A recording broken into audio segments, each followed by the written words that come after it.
Oh! No! Shit! Well put. What just took that helmet's life is called Taroko Gorge. Merciless indeed. However, the beauty this place provides appears as if it's straight out of fiction, the stuff of fairy tales, and what I want to know is, why isn't it on everyone's bucket list? How's it going, everybody? Welcome back to another video, and welcome to the one of the final stretches of me and Allan's Huandao, our trip around Taiwan. And I am right now pretty much as close to the center of the island as I could possibly get, I think. I'm in an area known as Taroko Gorge. And I wanted to talk about this place because it is stunningly beautiful and nobody's ever heard of it, which I find is insane. I mean, I didn't even know about it when I moved to Taiwan. I mean, I moved to Taichung and I didn't even know this was here. I just kind of wondered. I remember asking somebody, is there a way I can get from the west coast to the east coast of the island without having to go all the way around it? And they said, yeah, you can go through Taroko Gorge.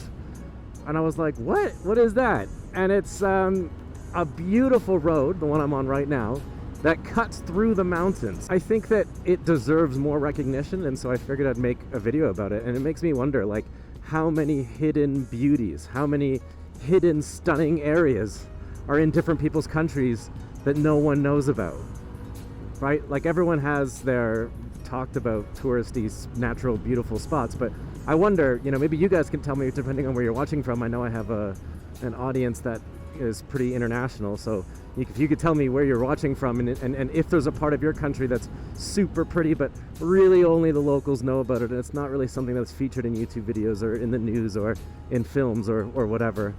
But yeah, anyways, I just think that this is exactly that. Listen, I don't think I can adequately articulate how amazing Taroko Gorge is, but do I really have to? I mean, I normally put B-roll over my moto vlogs to give you something else to look at, lest you get bored and stop watching, but here I actively avoided doing that because, I mean, my God, just look. I mean, how can you not enjoy seeing something on Earth that it's just so closely touches heaven? This is the most beautiful place I've ever been, and it needs no distractions. Just look at the entrance to the gorge in Hualien and Allan's reaction in the background. Yes! Epic! You just know that you're in for something truly special when you enter this place. Up in the mountains, I mean, it's actually chilly. It's kind of around the same temperature as what Canada would be like in the sort of an autumn night. And I think that's really, honestly, refreshing to be out of the hot, humid, sticky, gross air, to be in this nice, cool, crisp, chilled, clean air of the mountains. It's really nice. And it just feels refreshing to have like actual cool air touch my skin, because it doesn't ever really happen in the cities. It's so hot in Taiwan. But anyways, I think that if you get to come to Taiwan, you should definitely ride this road. If you're new to riding, you might want to consider a car, but even that's relatively dangerous. As you can see, these roads are very twisty. There's a lot of elevation changes. There's a lot of cars coming, you know, the other way, as you can see here, and there's no lines that divide the road, and so you often get people who aren't paying very much attention, or just don't care, I suppose, and they frequently veer into your lane, which really scares the shit out of me. And the whole thing takes about 4 hours. I think it's going to take me a little bit more, simply because, you know, I'm going to stop for photos, of course. This place is so pretty. Allan is behind me farting his way around the mountains on a scooter, which unsurprisingly isn't really enjoying the mountains very much. It has like, ooh, my ears just popped. His scooter has some challenges when it comes to going uphill. But I guess that's what happens when you don't change your oil in ever.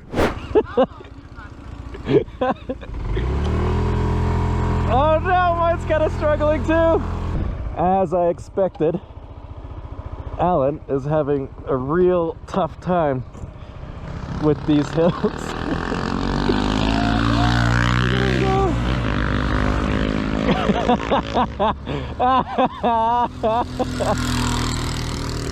Oh, that's so funny. He actually has to walk his scooter up the mountain, and this is as fast as he can go. It's gonna take you years to get to Puli. 3,000 meters. So, but it is impressive though. It's still going. It's still making it around the island. Still kicking, which is really something. Again, I think I said this on my last motovlogs. It makes me feel really stupid for buying this thing. I am being very cautious with this ride, even though the twisties and turnies are very fun. If you crash, if you make a mistake, just one little hiccup, there is not a lot of forgiveness in these mountains. You are dead as the day is long. Long gone. Bye-bye. You know, especially if you slam into one of these guardrails and go over, you're going to be falling for a very long time and you won't stop. Which is not the way I want to go. Unfortunately, Allan's helmet would not be so lucky and learned that lesson the hard way. Oh! No! Shit! Did you just drop your helmet? Off the mountain? Oh my god! Were you filming? Yeah! Don't go fucking down. No, it's gone. Do you know where it landed? No, there's no one down there though. Fuck! Fingers! What the fuck am I gonna do? Was your camera on there? No, no, no. Sorry dude, that was your old helmet. Jesus Christ, Taroko's claimed. Right, well now you gotta go down and get it. Yeah. Oh my god. What the fuck am I gonna do? I'll have to just, the next town I'll have to just get a helmet. Yeah, so we're gonna continue on with our ride in the cloud now. Unfortunately, Alan's gonna have to do it without a helmet. So... Does it look like I'm wearing a helmet? Yeah. I'll have to be super careful. Oh no. He'll get another helmet, it's not a big deal. You just gotta be extra careful not to fall over. But then again, if you crash here, it really doesn't matter if you're wearing a helmet or not, you're dead. Well, yeah. You go down there. That's really cool how the cloud's coming up. Again, Taroko Gorge. Absolute fairy tale land. Yep. Breathtaking stuff. Unbelievable. We eventually made it to the peak slowly so that Allan doesn't have a crash, but also he didn't really have much of a choice. It is, it's getting really cold now. Wasn't expecting it to get this cold. I have a light sweater that I bought in Hualien, but I really didn't pack anything heavy. I didn't pack any gloves. So I'm kind of struggling with the cold, shivering. And being inside a cloud doesn't really help things. Just waiting for Allan to make sure he can actually make it up this part of the hill. His bike is really struggling. But yeah, this is kind of, if you've never been in a cloud before, this is what it's like. Very cool. I'm gonna be totally honest, it's getting a little bit difficult to see anything. I guess you'd expect driving in a cloud, it's difficult to see. I can't see a fucking thing! There, let's get some peace and quiet because I'm too lazy to turn my microphone on. You can hear me over my scooter because it's completely off. Just to give the engine a break. Another big problem with this road is you can see these rocks, these sort of slate rocks, these sort of thin layered rocks. They break off easily and they fall onto the road. So I've seen piles of them. But I think they keep up with the maintenance rather regularly. Look at those trees, are so beautiful. It is absolutely freezing up in these mountains. And you know, in some of these mountains it even snows, which is really crazy. I imagine you could go to the beach and have a swim on the same day, ride up a mountain and have a snowball fight. Not very many places in the world where you can do that. I have to conclude this video, and I hope I don't sound too sensationalist, but I truly mean it when I say how magical Taroko Gorge is, and that's coming from me. And if you know me for a long enough, then you know I'm not exactly the most positive person ever.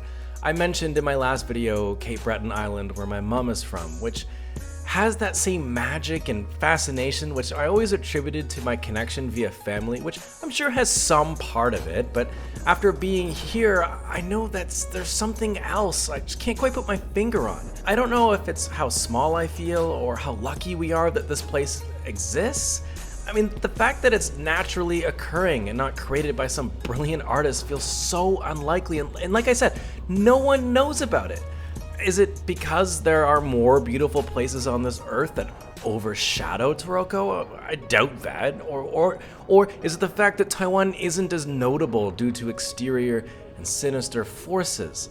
I'm not sure what the reason is, but I do know that many of you have a list of places that you want to visit once restrictions are lifted after the pandemic, and so please do yourself the favor of adding Taiwan and Taroko Gorge to that list. If it can inspire such a sense of awe in someone as negative as me, then there really is no doubt in my mind that you won't regret the experience.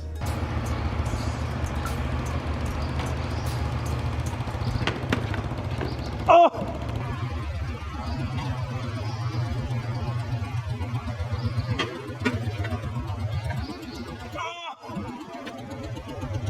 No!